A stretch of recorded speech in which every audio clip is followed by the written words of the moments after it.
అవునండి. మరి ఏ party government form చేస్తే బాగుంటుంది అనుకుంటున్నారు మీరు? అదే మా ఉద్దేశం ఎంప్లాయీస్ అంతా నేను రిటైర్డ్ ఎంప్లాయీనే. మాకు కొంచెం రాయితీలన్నీ కొంచెం కట్ అయిపోయాయి. దానివల్ల ప్రభుత్వానికి మార్పు కోరుకుంటున్నట్టు మా నాయకులు మేమంతా ఆలోచన ఉన్నారు. అంటే టీడీపీ జనసేన రావాలనుకుంటున్నారు. రావాలని 99% అందరూ కోరుకుంటున్నారు. ఇప్పుడు జగన్ గారి 5 years పరిపాలన మీకు ఎలా అనిపించాయి సార్? పరిపాలన అంటే కొంచెం 50-50 అండి. కొందరికి అందుతున్నాయి పథకాలు, కొందరికి అందట్లేదని విమర్శలు వస్తున్నాయి. ప్రస్తుతం ఎంప్లాయీస్ వృద్ధులు బాగా మేము ఇబ్బంది పడుతున్నాం. ఓకే. దాని తర్వాత ఈ ఈ అరక్క షాపుల వల్ల కూడా ప్రజలకు చాలా నష్టపోతున్నారు. సో బాబు గారి పరిపాలనలో చూసుకుంటే మనకు కరెంట్ బిల్లులు 500 వచ్చేది, కానీ ఇప్పుడు వచ్చేసి 1500 నుంచి 2000 వస్తుంది కదా. సో మీరు దాన్ని ఎలా చూస్తున్నారు? అది మేము అడుగుతున్నా చెప్పట్లేదండి. 2 నెలలకు ఒకసారి మార్పులు వచ్చేసి కరెంట్ చాలా ఇబ్బంది పడిపోతున్నాం మీటర్ వల్ల. దాని గురించి కూడా ఎవరు చెప్పినా దాన్ని మేమేం చేయమండి, మీటర్ మార్చారు అలా వస్తే తట్టుగా ఉన్నారు. సార్, సంపూర్ణ మద్యపానం నిషేధం చేసిన తర్వాత ఎలక్షన్ లో కూడా ఓటు వచ్చి అడుగుతా అన్నారు జగన్ గారు. నిజంగానే సంపూర్ణ మద్యపానం నిషేధం అయిందంటారా? ఎక్కడ అవ్వలేదండి. అది ఎక్కువైపోయింది. యూత్ యవనస్తులు మెయిన్ త్రాగుడు వల్ల 20% వాళ్ళ హఠాత్ మరణాలు జరిగాయి మా కుటుంబాలు కూడా. ఓకే. దాని వల్ల చాలా ఇబ్బంది పడతాం. అది చీఫ్ లిక్కర్ అంటున్నారు, మరి దాని వల్ల యవనస్తులు ఆరోగ్యాలు పాడైపోయాయని చెప్తున్నారు.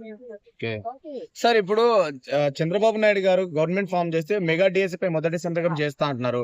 అదే జగన్మోహన్ రెడ్డి గారు గెలిస్తే వాలంటీర్ వ్యవస్థపై మొదటి సంతకం పెడతా అంటున్నారు. సో దాని మీద మీ అభిప్రాయం ఏంటి సార్? ఇప్పుడు చంద్రబాబు గారు చెప్పింది చాలా హర్షదాయకం అండి. అది మగా డిఎస్పీ అంటే ఎంతో మంది నిరుద్యోగులు అలాగా చాలా ఎదురు చూస్తూ ఉన్నారు. ఈ 5 సంవత్సరాలు ఎక్కడ లేదు వాలంటీర్ వ్యవస్థ తప్ప.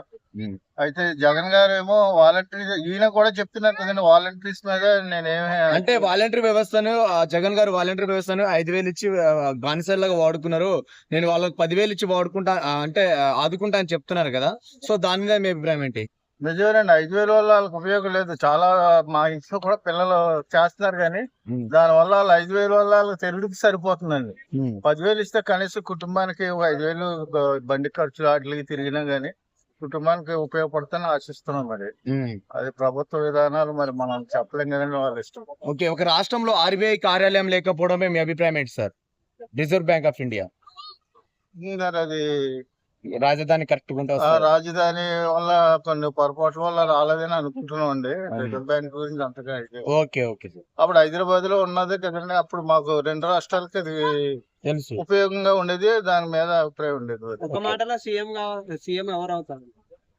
సీఎం 99% చంద్రబాబు అలియాస్ 2 పార్టీలు కలిపి వస్తేనే బాగుంటుందని అందరూ ఆశిస్తున్నాం అండి.